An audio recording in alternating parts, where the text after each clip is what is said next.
All right, welcome to Hoops Tonight here at The Volume. Happy Monday, everybody. Round 1 NBA playoffs coverage here at Hoops Tonight is brought to you by Chase Freedom Unlimited.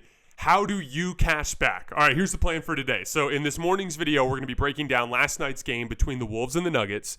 And then we're going to debut a new segment that we're going to be doing once a week called 3 Points, where I rewatch games. And in that film session, I try to come up with key adjustments or key battles that teams need to win in order to either continue their success in a series or to reverse their fortunes. And then later tonight, we're going to be going live after the final buzzer of Warriors-Kings to break down that game as well as game 2 of the matchup between the Sixers and the Nets. You guys know the drill. Before we get started, subscribe to the Volume's YouTube channel so you don't miss any more of our videos. Follow me on Twitter at _JasonLT so you guys don't miss any show announcements. And if for whatever reason you guys miss one of these videos and you can't get back over to YouTube to finish, don't forget you can find them wherever you get your podcasts under Hoops Tonight. All right, let's talk some basketball. So a couple interesting matchup things early on against the Nuggets for Minnesota. Now, they've had a lot of success after, I should just say, in this postseason, counting the play-in games, without without Rudy Gobert on the floor and with Karl Towns at center. As a matter of fact, including last night, they are outscoring teams by over 20 points per 100 possessions with Karl Towns at the 5 since we entered into the postseason. That's an interesting kind of dynamic that the Wolves are going to have to figure out over the course of the series, because in their individual matchups, like they started this game with Karl Towns on Nikola Jokic, and honestly, it was a disaster. He really, really struggled. He was fouling. He can't handle the repeated bits of contact that Nikola Jokic initiates to try to jockey for position, and it's just a bad matchup for him, and he's going to struggle there. And honestly, Rudy Gobert actually did a better job in his individual matchups with Jokic. Not that he didn't have some success, but he's just a much better athlete with better physical tools who can actually provide some resistance to a player as great as Nikola Jokic. But that's the troubling dynamic there, is everything we decide about whether or not Gobert should guard Jokic or how to offer their help, when to double, when not to double, how their rotations shake out. None of that really matters compared to the simple fact that with Rudy Gobert on the floor, the Wolves are too easy to guard. They got held to 80 points in this game. Rudy Gobert was like a minus 27 or a minus 28 or something along those lines. And it's really this simple. Every single minute that Nikola Jokic was on the floor, he's guarding either Rudy Gobert or Kyle Anderson. And that is the right way to guard the Wolves if you want to keep your rim protector by the rim. I was actually critical of Darvin Ham in the play-in game for leaving Anthony Davis too frequently on Karl Towns where he was pulled away from the rim, which I thought caused them some problems. And one of the things that kind of makes the Wolves an issue there is you can put a smaller defender on Karl Towns because of the fact that even though he's such a great shooter, and even though he has the ability to get hot and make a bunch of shots in a row, he's not a guy that can consistently back down and exploit size mismatches. So Denver could get away with putting Aaron Gordon on him or Jeff Green on him throughout this game, despite the fact that those guys are giving up like 20, 30 pounds and a few inches trying to guard him. And it's just the reality of the way that those matchups shake out. Karl Towns, you can put a perimeter player on him. The Lakers had a lot of success in their last 2 matchups against the Wolves by putting Dennis Schroeder on Karl Towns in switches, Austin Reaves on Karl Towns in switches, just because he's not good at that specific element of offense, weaponizing his size to get higher percentage shots around the basket. Everything with Karl Towns is this otherworldly offensive versatility from the standpoint of being able to shoot from the perimeter and the trouble that can cause for teams in allowing them to get to the rim. And I thought that simple dynamic is going to be something that the Wolves are going to have to confront.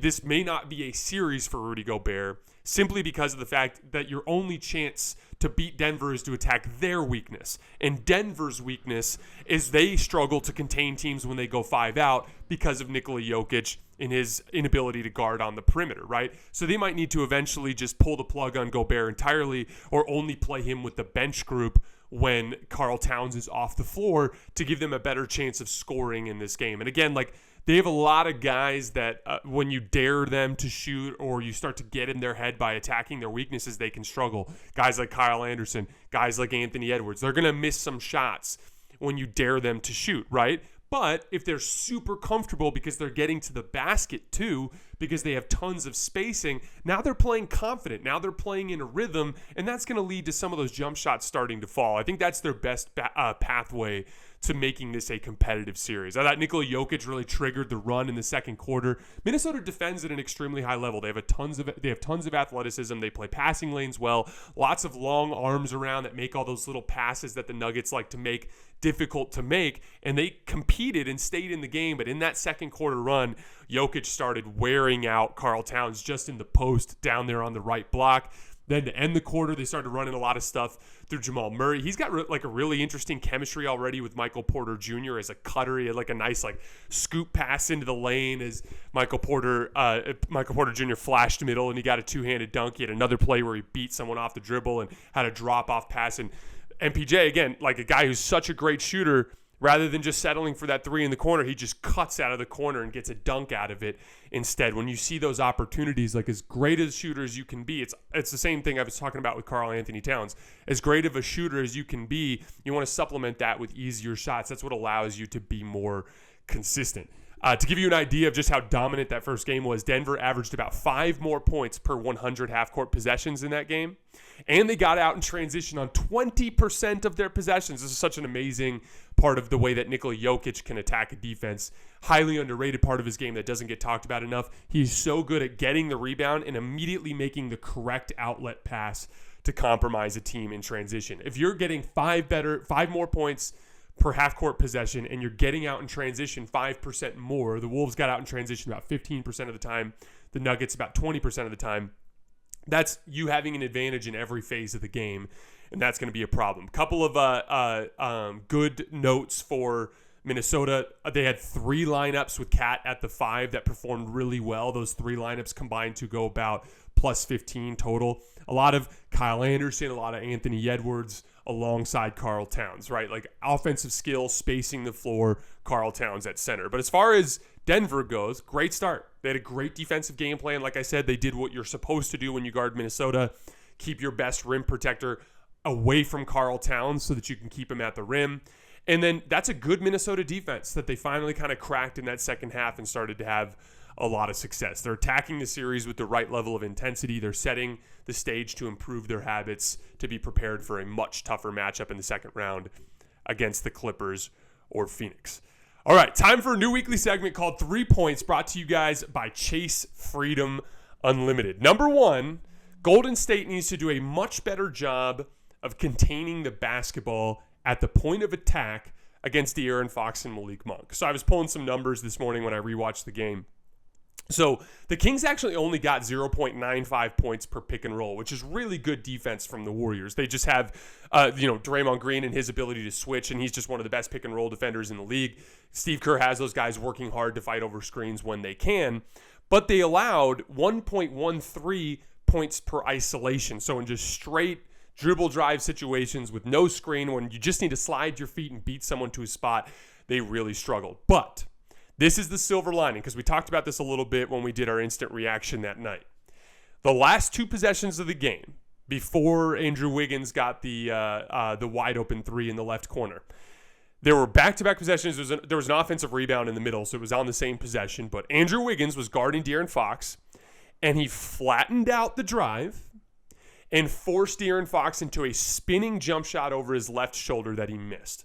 Kings get an offensive rebound. It gets worked back around. Now Gary Payton is on De'Aaron Fox, and he does the exact same thing. De'Aaron Fox rips through to the left, starts to get ahead of steam, but Gary Payton flattens out the drive a little bit, and De'Aaron Fox spins back over his left shoulder to take another fadeaway that he misses. One of the things that I talked about is in the 2020 finals, the Warriors were able to flip the dynamic of perimeter defense over the course of the series. How? Through reps. Learning about those little cues, those little body language cues, and starting to pick up on their moves and their counter moves.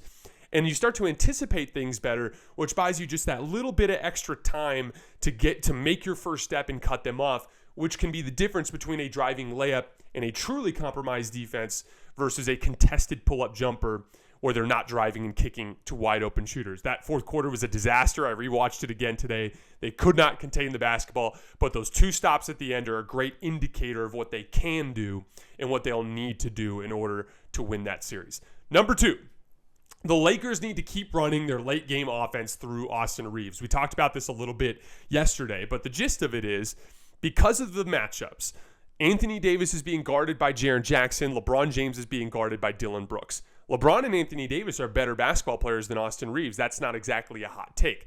But because of their matchup, it's a more difficult set of circumstances for them to score. It doesn't mean you don't go to them.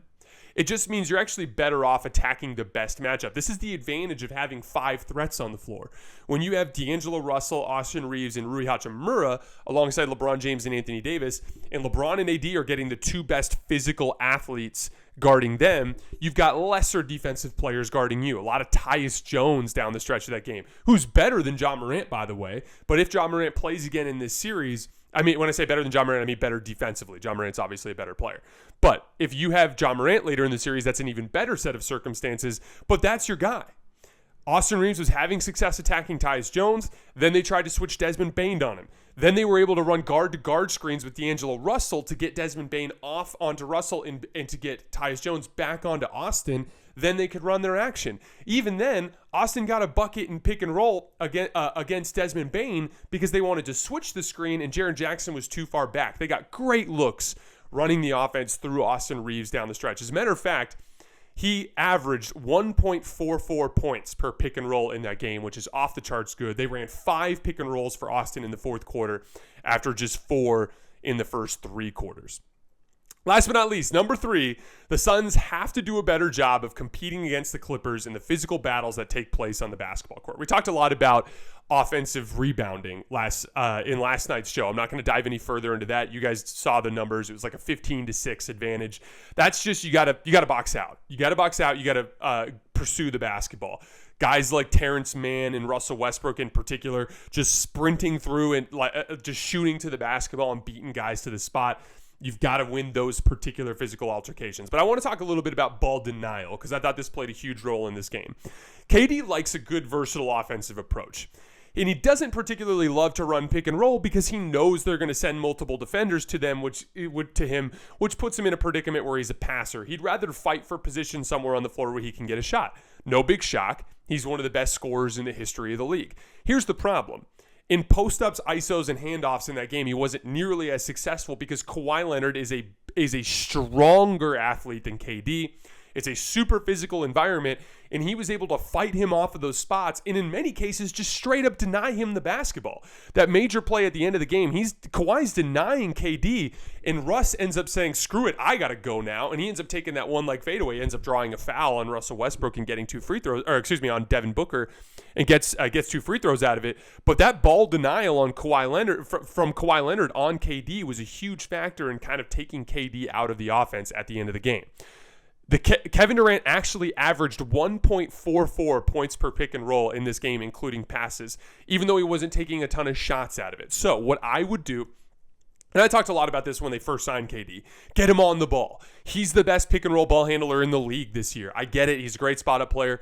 I get you can plug him into that Mikal Bridges role, and he can do things off the ball. He can do the normal KD stuff, fighting to certain spots on the floor to get a quick shot out of the post or out of isolation. I get all of that. Here's the thing, though. When you put KD off the ball, Kawhi can grab him. Kawhi can hold him. Kawhi can prevent him from getting to his spots. When KD has the ball in his hands, Kawhi can't grab and hold him nearly as much within the rules of the game. So just put the ball in KD's hands. Let him run that pick and roll. He's going to draw a trap every single time. Now you're playing 4-on-3. And you know what? In the ensuing chaos, you might end up getting the ball back into Kevin Durant's hands with a higher quality opportunity anyway. So major adjustment I expect from the Suns. Put the damn ball in Kevin Durant's hands. He's your best player. Quit putting him off the ball where Kawhi Leonard can grab and hold him and deny him the basketball. My 3 points were brought to you guys by Chase Freedom Unlimited. Earn 5% on travel purchased through Chase, 3% on dining, including takeout, 3% at drugstores, and 1.5% on everything else. How do you cash back? All right, guys, that's all I have for this morning. We're going to be back later tonight after the final buzzer of Warriors-Kings to break down that game, as well as Sixers-Nets. As always, I appreciate you guys, and I'll see you later this evening.